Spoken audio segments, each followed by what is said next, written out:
Welcome to the Lighthouse Conversations, a show featuring entrepreneurs and tastemakers from the worlds of art, culture, tech, and of course food. I'm your host, Hesham Montasser. My guest today is a friend and fellow Egyptian that I met during my time at Harvard. The way Ramy Adeeb describes it is this. I actually remember my very first week. I landed there and I asked around, are there any Egyptians? And everybody was like, yeah, there's two. There's Hesham Montasser and Basil El-Bez. They're the two Egyptians that are around. You should meet them. And I was like, wow, I'm in the company of greatness. No disrespect to Basil, but I was there first. Ramy Adeeb studied computer science at Harvard before going on to work at companies like Microsoft and a hot startup at the time called Tell Me Networks, which, ironically, was later acquired by Microsoft. A few years later, and after getting his MBA from Stanford and spending time at Khosla Ventures, he caught the founder's bug. And in 2011, he started a company called Snip.it right around the time of the Egyptian Revolution. Snip.it was eventually acquired by Yahoo, after which Ramy decided to launch his own venture capital firm, 1984 Ventures. How are you? It's a pleasure to see you in high definition in a beautiful blue shirt for those that are on audio, not on video. So the last time I saw you, which was probably 20 years ago or so, roughly, give or take, you looked exactly the same hair, that same enthusiasm. And look at me. So let's just start with saying about what happened. And by what I mean, what happened to me. I mean, obviously, no. What happened is actually, you are of the fortunate camp of men that lose their hair early. And what that means is when you're in your 30s, you look a little bit older. But once you get to your 40s and 50s, you look very, very young. I, on the other hand, have kept my hair on. And so when I was in my 30s, I looked great. And now that I'm in my early 40s, it's all gray and I look like a grandfather. Absolutely not. You look as great as I remember you from 20 years ago or plus, as a very enthusiastic student at Harvard. And many things have happened since. So I think we're going to try to cover some of those tonight. Very recently in your world, and by your world, I mean the venture capital world, specifically in the US, there was a well-known venture capitalist by the name of Joe Lonsdale, right? That tweeted a few days ago a relatively controversial tweet. And just to put in perspective, and we'll put this in the show notes as well. I mean, he's a very well-known venture capitalist. He started a number of companies that are highly successful, is highly connected to Peter Thiel and some of the other PayPal mafia guys, et cetera, et cetera. So he's someone a lot of people listen to, certainly in venture capital circles in Silicon Valley and beyond. What Joe said is, wow, great for fathers to spend time with their kids and support moms. But any man in an important position who takes 6 months of leave for a newborn is a loser. In the old days, men had babies and worked harder to provide for their future. That's the correct masculine response. Wow. Okay. So what's your reaction to this? Look, I think I would start by saying it's important to recognize that the US is an incredibly politicized place today. Correct. And more so than a lot of other parts of the world where issues that should be taken by society overall, like abortion, like whether or not schools should be open or not open for the pandemic, are purely being taken on political lines. And it's I think it's very unfortunate. It's a byproduct of this polarized society, correct? 100%. Now, I think in the Silicon Valley world, we're also seeing this interesting polarization between what used to be sort of what I'd call somewhat of a woke culture that is very progressive and very open and very diversity and inclusion and lots of good initiatives, but also lots of good buzzwords. And then now increasingly, you're seeing this very interesting pushback.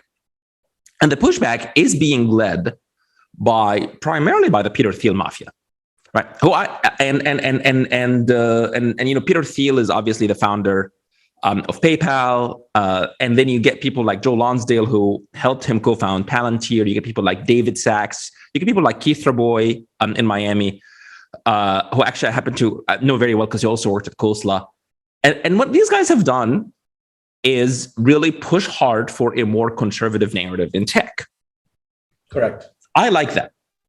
I respect that. And the reason I respect it is because, irrespective of political views, I do think there's nothing more dangerous than groupthink than homogeneity of thought.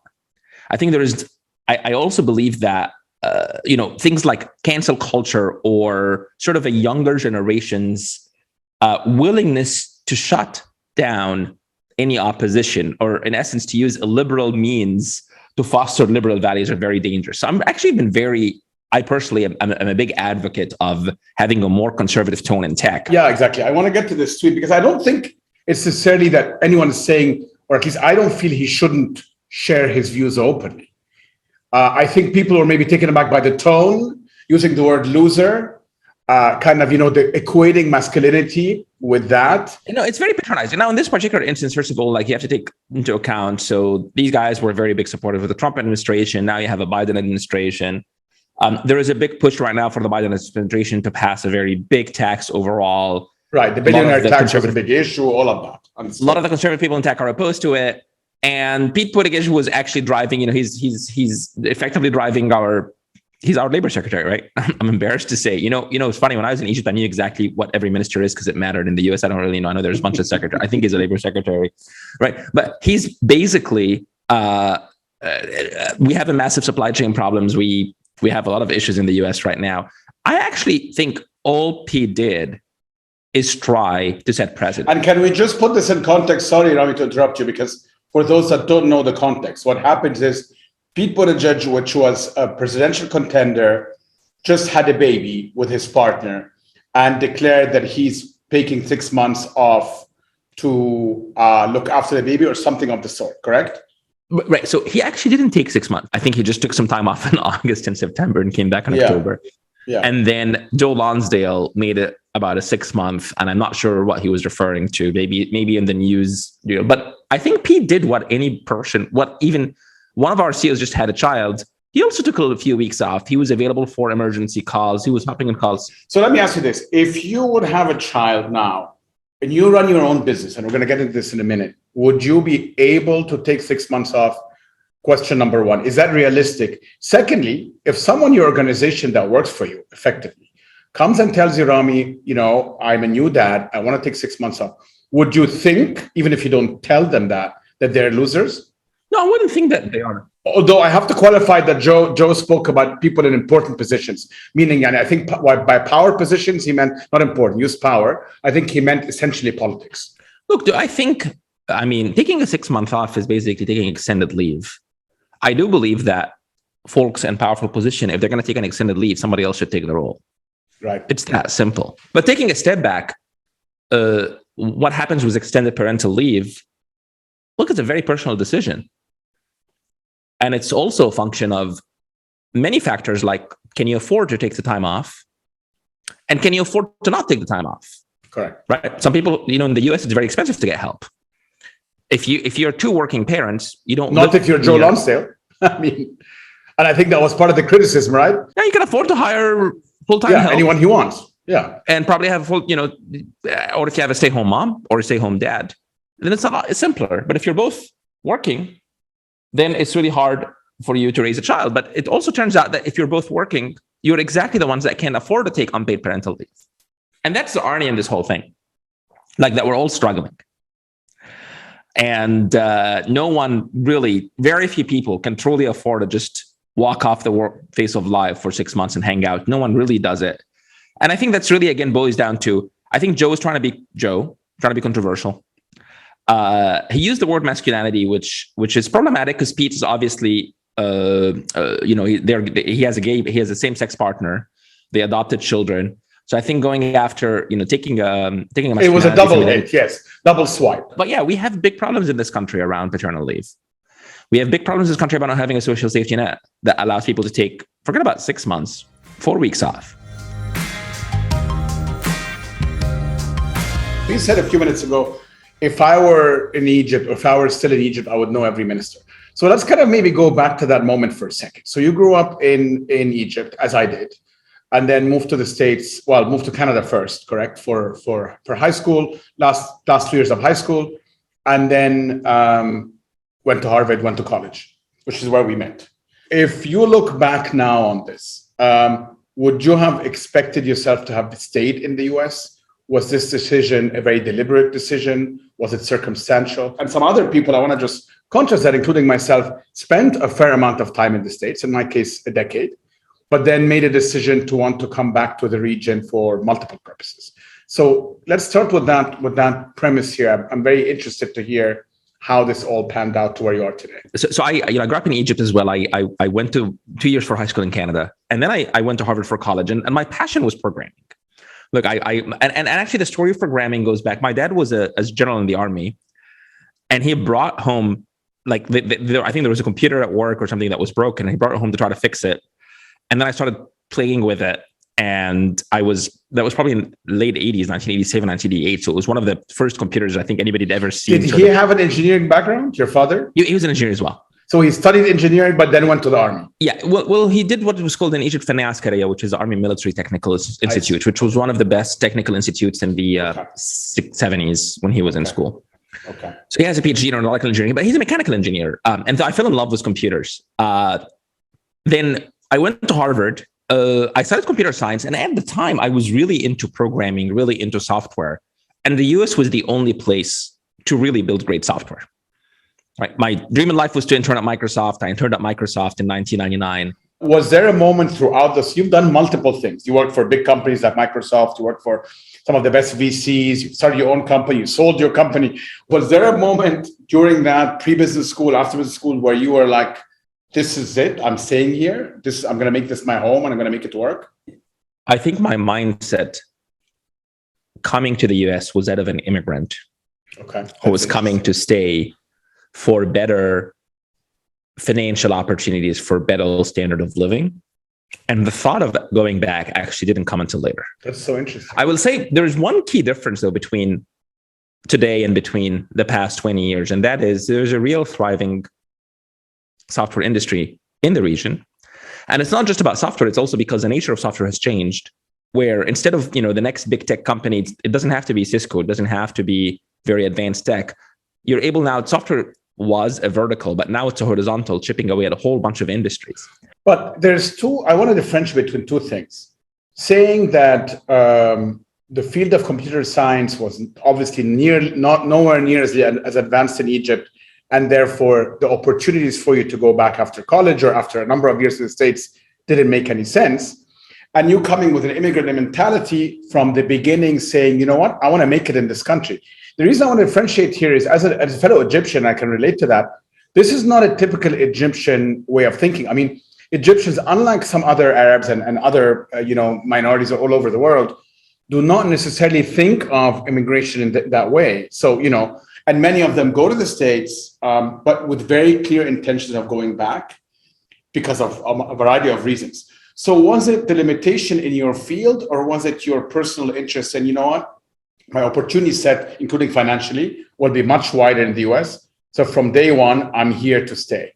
I think the time I came to the US, which is the middle 90s, was a time of somewhat of an economic and social decay in Egypt, a little bit. It was a very unhopeful time.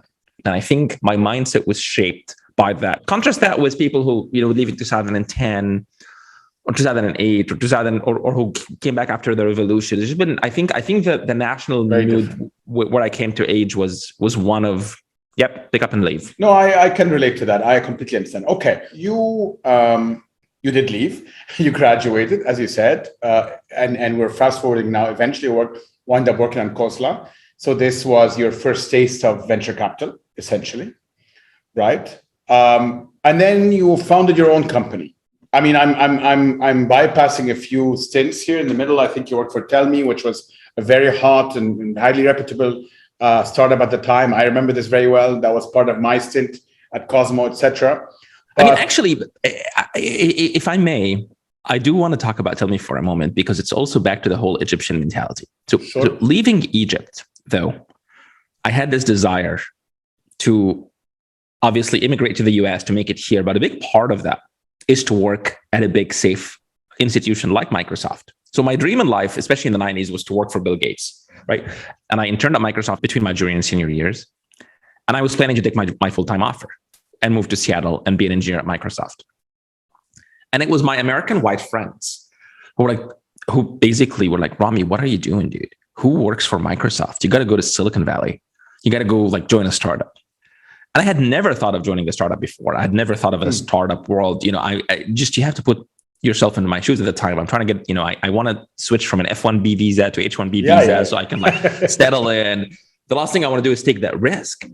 But the environment and the atmosphere of 1999 was all like, we have got to build companies from scratch. That's how wealth is being built. That's where the glory is. Yeah, the first wave of the internet boom. I mean, the first wave of the internet boom, and really, it was a lot of my friends actually. That was sort of, I think, a big pivotal shift in my own mindset between I want this safe big company job and to let me try this startup thing. And I joined Tell Me, and it was crazy because there was a massive economic crash, and I realized that a startup was indeed risky, but at the same time, I realized that a startup was a lot of fun.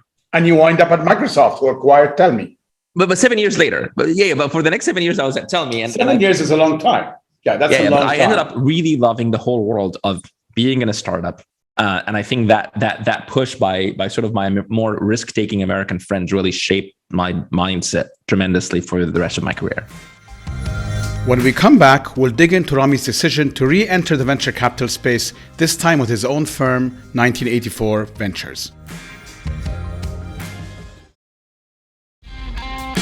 Welcome back. You're listening to the Lighthouse Conversations with our guest, Ramy Adeeb. Before the break, Ramy was telling us about his 7 years at Tell Me Networks, which in today's world, by the way, is an eternity, and how much he loved working in a startup environment. When you are in a startup, when you're in your organization and the organization is growing, it's an incredibly fulfilling time. It's very rewarding. I like to tell founders or really people in general in tech, when the bus stops, everybody is elbowing to the front, but when the bus is moving, everybody's just holding onto their seat, right? And you want to be in a fast-moving bus. Growth and scale is just an incredibly exciting and thrilling and rewarding phase to go to. And during that time, Tell Me, we grew from like 10 million in revenue to 120 million in revenue in about 4 years. So that was crazy. Just a crazy ride for us. So you stayed with that fast-moving bus for quite some time, and then eventually the bus was acquired by a truck, and Microsoft acquired the company. So here we go. You're back at Microsoft, funnily enough. You spent some time there. Clearly something about corporate life didn't gel for you because you didn't stay very long. 3 months. I had applied to look, I was a really good engineer, but I was always fascinated by the business side. And I had applied to business school. And it so happens that Microsoft acquired Tell Me around the same time. So I stayed at Microsoft for 3 months and then went to Stanford for business school after. And then how did you wind up starting your own company, funnily enough, around kind of the Egyptian revolution time? I mean, you're coming out of school, presumably you have some debt. You come from, a country and culture that is not super... that's somewhat on the risk-averse side. Let's put it mildly. Right. We're not known to kind of, jump on. I mean, that's just not the culture, right? Probably have parents that are sitting in Cairo, or I don't know if they were in Canada at that point, and sort of saying, just, stay safe, pay down your debt, work for a respectable company, maybe go to even the Microsoft now that you graduated for a better salary. Walk us through your thinking here. I finished business school, and then I ended up joining Khosla. Correct. Right after business school. And Khosla it's a VC firm founded by a gentleman called Vinod Khosla, who's a founder of Sun Microsystems in the 80s, and then was one of the best performing venture capitalists in the 90s and 2000s before starting his own fund. And I was there for 2 years. And Vinod has a quote that I really, really like. And it says that most people are limited not by what they can do, but rather what they think they can do. And I couldn't agree more. Part of my mission as a venture capitalist today is to let entrepreneurs recognize what they're capable of, not just via capital, but in every other aspect. And part of it is I was working at Khosla and I was learning a ton, but I felt a bit like a Sherpa who is guiding people to the mountain when instead of being the one who can still climb the mountain. I had, I think, what people in the VC community would prescribe as entrepreneur envy. Yeah, but funnily enough, you had been at a startup. I mean, maybe you didn't start it, but you spent 7 years at a startup. The up and down. So this is not, it's interesting. It's not like you didn't have any experience. And actually, you're exactly right. I was enjoying being a venture capitalist, and it was a great gig. And then the Egyptian revolution happened in January of 2011. And when the Egyptian revolution happened, two things took place. One, I saw all my friends taking so much risk in Egypt. I would talk to my cousin, and she's in Tahrir Square. And I was, sitting in my ivory tower at venture capital, scared of starting a company where basically people throw money at you, right? And if you fail, then they give you more money for the next one. Celebrate, yeah. They're like, that's great. They celebrate you, right? And I'm like, wow, I'm really quite a coward, almost like. But then another thing that happened really is I saw an idea that I got really excited about. What happened is a lot of my friends in the US actually were writing me and saying like, Ramy, what's happening in Egypt? They're like, oh, there's an Egyptian revolution. We know this one Egyptian. Let's ask them what's going on. So I started sharing a lot of articles about the revolution on Facebook. But back in 2011, Facebook really wasn't at all optimized for sharing articles. Twitter was pretty good, but Twitter was a little bit too niche. And so I really wanted to start a social network where people would share content and discuss it. And that was the idea behind Snippet. So I went to Vinod, was my boss, and I was like, hey, I want to start a company. I want to quit. And he's like, no, I was a principal of the fund. He's like, you're about to be a partner in our next fund. And I was like, no, really, I want to quit. And he's like, you can't walk away from a partner offer. And I was like, well, but I really excited about this idea. And I got my friends in Tahrir Square, and we're going to change the world one entrepreneur at a time. And that was, so Khosla ended up backing the startup, and I became an entrepreneur. Okay, so you started the company. In 2 years, you were acquired by Yahoo. You worked for Yahoo now, again, briefly. 2 years this time, because there was gold handcuffs attached. So that took a little bit. Yeah. I left Yahoo in 2015. Are you surprised? I mean, I am dizzy describing the story. I mean, you went from startup to VC to startup to your own company. I think if I feel dizzy re-narrating the story, I'm sure you felt a little tired at that point. You had a fantastic outcome by selling your own company to obviously one of the most successful companies of our time, certainly at the time. So you took a bit of time off, I would take it. And you tasted unemployment, or you tasted retirement, or a combination of the two. And then what happened? And then I wanted to, back to the Vinod quote, most people are limited not by what they can do, but rather what they think they can do. It actually turns out in a full twist, circle, because we were talking about Joe Lonsdale today. Joe Lonsdale, before starting 8 VC, was a founder of Formation 8. He started it with two other friends of mine, one of whom is Jim Kim. The previous fund, Formation 8, had blown up, and they were each started their own fund. So Jim reached out to me and said, Ramy, I'm starting a fund. Do you want to come join me? And I was like, wow, you can just start a fund? Like, the idea of just a person starting a venture, to me, Vinod started the fund because he was the most successful person. And remember, I'm an investor in Formation 8 in their first fund. So I kind of followed the story from a very different perspective. You did well. Okay, so they were trying to get you to work with them. And I was like, I don't know about starting a fund. Also, I think the approach, the vision was very different. Jim is much more about like cutting edge tech. I'm much more like, I love software. I don't like hardware. I don't like frontier technology in general. Because for many reasons. But he was like, look, I'm flying to Hong Kong. Do you want to come with me to Hong Kong and let's go pitch? And I was like, sure. So I flew to Hong Kong with him and saw just, Jim really, he taught me a lot about it's really possible to start a fund. You need a good story. You need an anchor investor. And so I learned a lot from him, but then I had one big open question, which is I need an anchor investor. So I started talking to people. I'm starting a fund, and I spoke to this guy, Emil Michael, who was one of the top guys at Tell Me, and then was Travis's right-hand person at Uber. Also a Harvard Egyptian class of 94, I think. Correct. Then like 2 weeks later, he calls me up and he was like, hey, Ramy, there's this gentleman from Egypt who's going to be in the Bay Area, or from London, called Mohammed Mansour. He's looking to invest in seed funds. Please, can you do me a favor and meet with him? And I'm like, I'll do you a favor. And I met with Mohammed Mansour, and I was very, very impressed, actually. He really was super aligned with the vision of building an enterprise software early stage fund focused on software going after all these boring industries. Because I remember him telling me, I'm sitting in Egypt or in London or in Africa, and I see my businesses being challenged from all sides. He saw the pain points. He understood. Yeah. I want to I want to see these challengers at their incubation, not when they come in Silicon Valley, not when they come knocking at my back door, like what happened with Uber or Airbnb and others. And that was very interesting. He really wanted the visibility into what's happening in the world. And so Mansour Group, or Man Capital, really ended up being actually our anchor investor and largest check in Fund 1. And we did that, raised first fund in 2017, and then we just closed our second fund earlier this year. So you launched a company called 1984, your own venture capital firm. I want to just another tweet. That's what happens with tweets. They stay there so you can find them. You have a pinned tweet that says, seed funds are getting squeezed from above and below.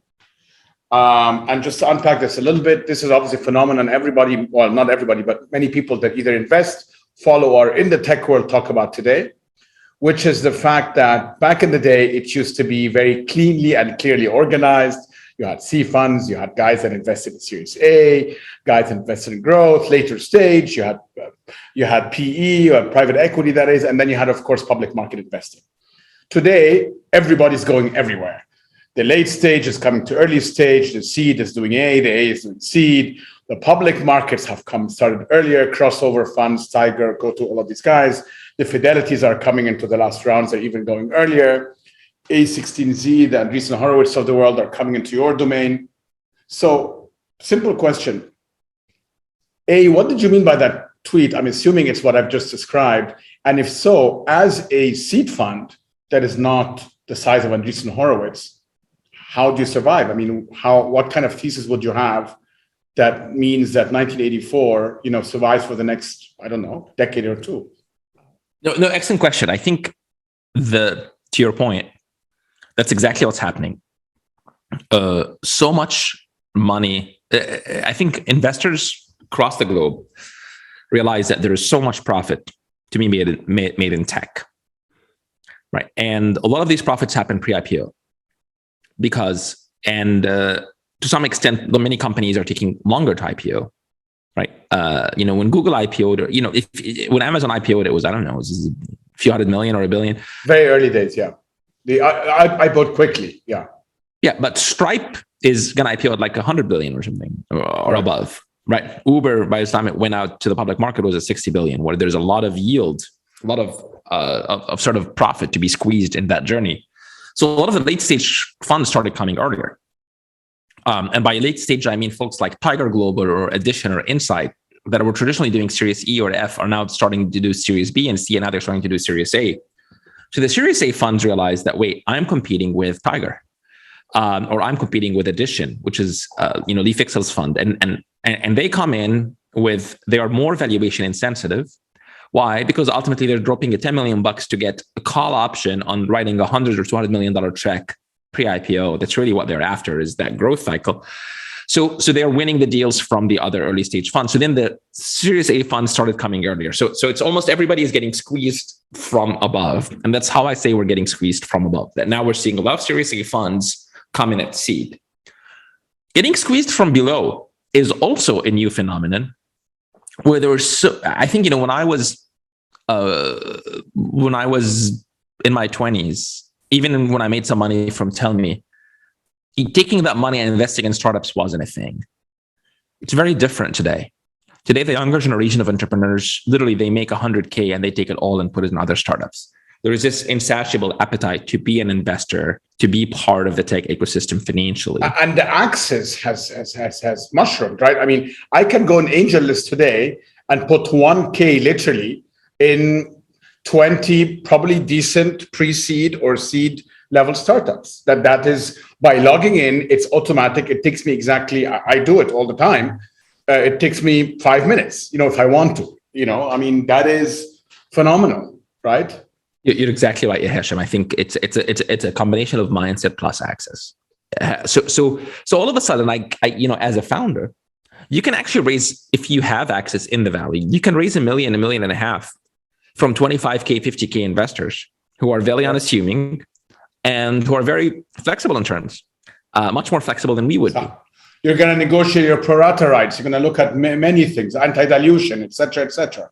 Right, precisely, all the above. For us, it hasn't affected our ability to win deals, but we have seen the valuation creep up. But that's not you, the valuation creep up. That is the market, the entire market, liquidity. There's huge amount of liquidity. And I mean, valuations are up by all measures across SaaS, all other sectors. 100%. They're up by all measures. So how do you compete? Number one, we have got to find deals where others aren't looking.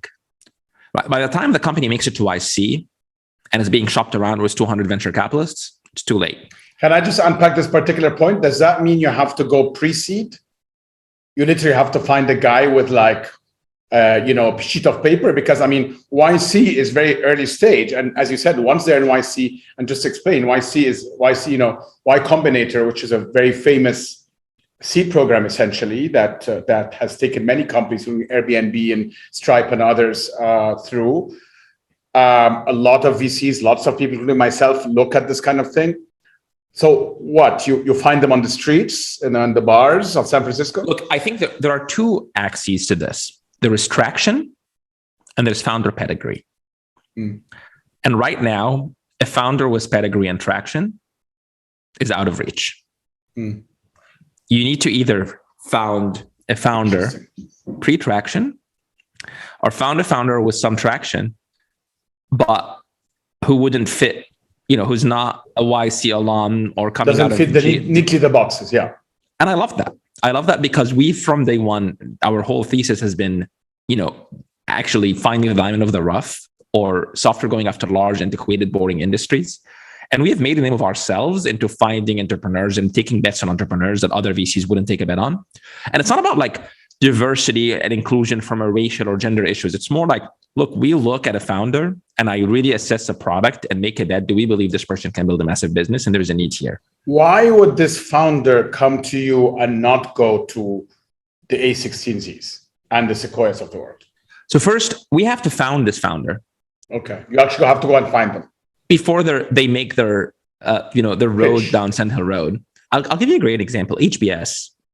HBS has an incredible talent of entrepreneurs. They don't really have access to the Valley. It's hilarious. We just invested in 2 entrepreneurs out of HBS and brilliant guys. And it was a very decent valuation. Had they not gone to Harvard and gone to YC, they would have raised it to X valuation. As somebody that graduated from there, why would they not have access to the Valley? I mean, there's many Harvard HBS alumni that work at the Valley. They can find them and probably cold email them or cold call them. No, there is, but it's a very different world. So it's precisely what you just said, Hashim. They don't have existing network with the Valley. They can build one by picking up the phone and calling those HBS. So you're trying to disintermediate, but they can go to General Catalyst, which is in Cambridge. But that will take months.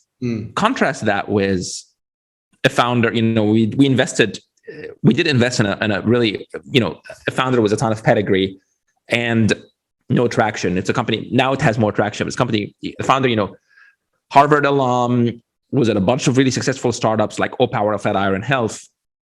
He basically, with 4 calls, had 4 top hot VC partner meetings lined up in a week. Right? When you are cold calling from Harvard, you're not going to get that. So again, that's access or pedigree. And so our job, I believe that the founders with access, who tend to be second-time entrepreneurs, don't necessarily have a higher chance of building a successful company. I think they have a higher chance of raising initial round of financing, right? But that's about it.